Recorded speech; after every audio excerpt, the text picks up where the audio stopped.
Hello friends, welcome back to my new video. তোমাদের সঙ্গে একটি নতুন ভিডিও নিয়ে চলে আসলাম। এই ভিডিওটি একটি চ্যালেঞ্জিং ভিডিও হতে চলেছে, কারণ কি আমি কখনো অ্যাক্রিলিক পেইন্ট ইউজ করিনি।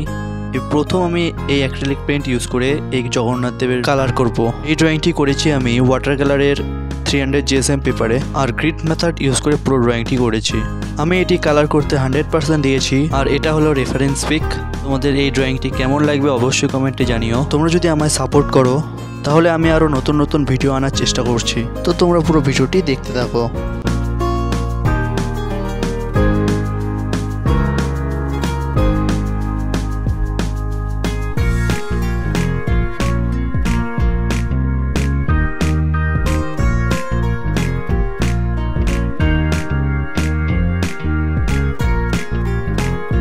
আমার এই ড্রয়িংয়ে কোন কোন জায়গায় ভুল হয়েছে অবশ্যই কমেন্টে জানিও, যাতে আমি নেক্সট ভিডিওতে সেগুলো ভুল না করি।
ভিডিওটি এখানেই শেষ করছি। চ্যানেলে নতুন এসে থাকলে চ্যানেলটিকে সাবস্ক্রাইব করে ভিডিওটাকে লাইক করে দিও, আর তোমাদের এই ভিডিওটি কেমন লেগেছে অবশ্যই কমেন্টে জানিও। দেখা হচ্ছে নেক্সট ভিডিওতে।